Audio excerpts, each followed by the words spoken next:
Raj is a brick kiln worker, spending his days moving between intense heat and heavy clay.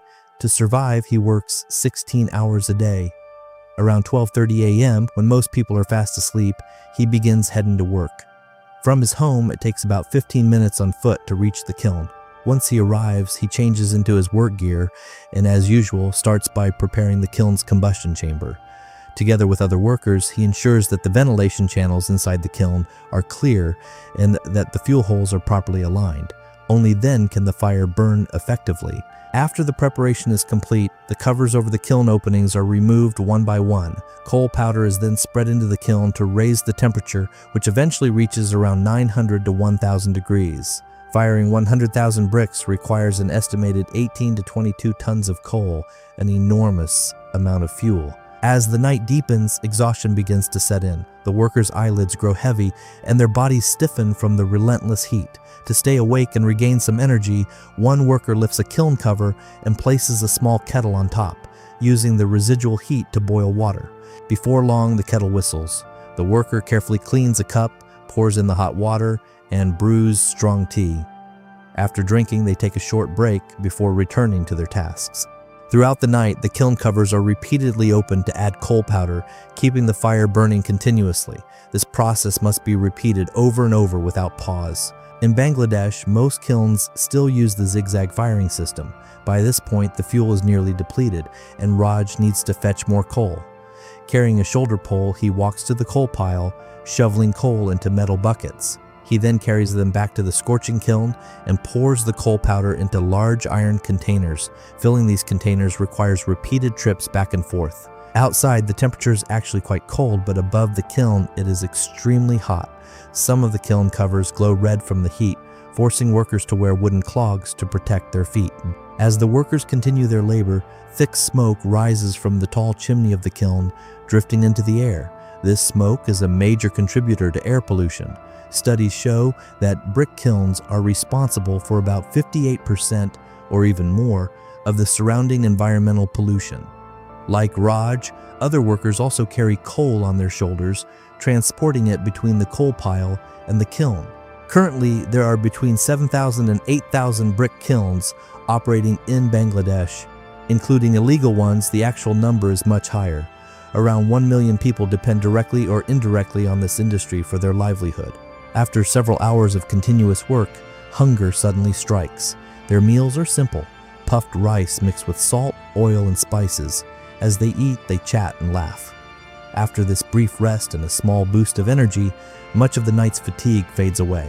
Meanwhile, newly formed bricks are being transported by trucks and neatly arranged beside the kiln, waiting to be fired.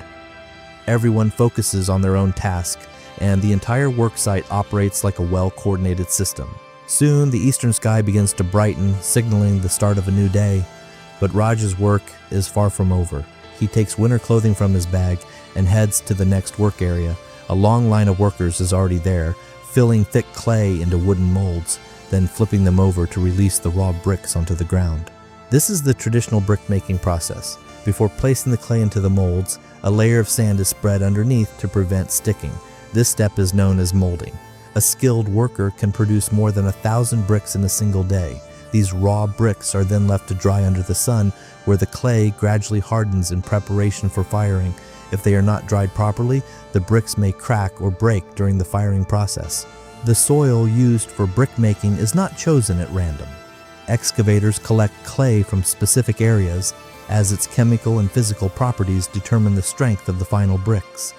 The prepared clay is then transported to the workers, who shape it into bricks one by one.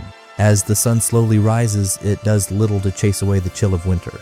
Smoke still hangs over the fields and roads, and from the tall chimney, the kiln continues to release steady streams of gray fumes. Before long, a man arrives carrying tea and biscuits. Snacks prepared for the workers, a small pond beside the kiln serves as their place to wash their hands and faces before returning to enjoy milk tea and biscuits. On the other side of the yard, workers are loading raw bricks onto trucks and transporting them to the kiln. Here, men and women work side by side. The labor in a brick kiln is far from easy. Everyone must endure intense physical strain. The nature of the work exposes them to various health risks. Fine brick dust and sand particles settle in the lungs over time, eventually leading to a serious condition known as pneumoconiosis. Carrying heavy bricks on their heads for long periods can damage the spine, causing chronic back pain. In another corner of the yard, workers are processing coal for the kiln. Large chunks of coal are fed into machines and crushed into fine powder suitable for burning, and this task also exposes them to dust and smoke. Meanwhile, Raj continues shaping bricks by hand. Each day, he has a production target, and with every brick he completes, he moves one step closer to it. Despite the hard work, Raj does not always receive his full wages. Thursday is payday, but because he has taken an advance from the kiln owner, deductions are made for repayment and fees. As a result, he now earns only about $30 per week. When daylight fully breaks, Raj's shift finally comes to an end. He walks back home along the same narrow path through the fields. After changing into another set of clothes, he begins his household chores. First, he feeds the cattle. In the kitchen, his wife is busy preparing breakfast while his mother helps nearby. Raj lives in a densely populated village. In addition to cattle, the family also keeps a goat.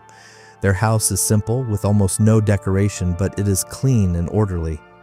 After washing with cold water, the fatigue from the long night is still visible on his face. Breakfast is ready. There are no expensive dishes, just fried potatoes and flatbread, but it is enough to satisfy him.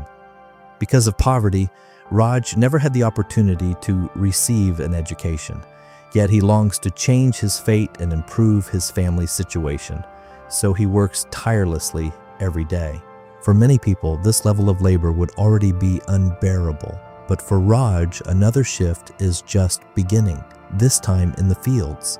He lifts a sprayer onto his shoulder, grabs a small bag, and heads out. At the farmland, animals have not yet fully dispersed, and dew clings to the soil and the delicate onion seedlings. Around him, other farmers are busy, some weeding, some sowing seeds, others irrigating their fields. Raj fetches water from a nearby pond and mixes pesticides, shaking the solution thoroughly before spraying it across the crops. The onion seedlings are still fragile. If not properly cared for, the entire harvest could fail. After spraying, another group of farmers begins arranging the seedlings by size, preparing them for transplantation. Raj continues spraying without pause. From the night before until now, he has not had a moment of sleep, yet he keeps going. Soon, his nephew arrives carrying a large iron pot filled with food, along with cups and plates. The meal is still steaming hot. The workers stop what they are doing and gather by the edge of the field, sitting together to eat. After the meal, they drink some water, rinse their plates, place them beside the pot, and return to work. Raj picks up a hoe and begins loosening the hardened soil. Other farmers continue planting seedlings. After finishing his part, Raj starts transporting young plants across the field. But when the sun reaches its peak overhead, he can no longer hold on. Raj hands over his work and begins walking back home. At this moment, all he wants is sleep.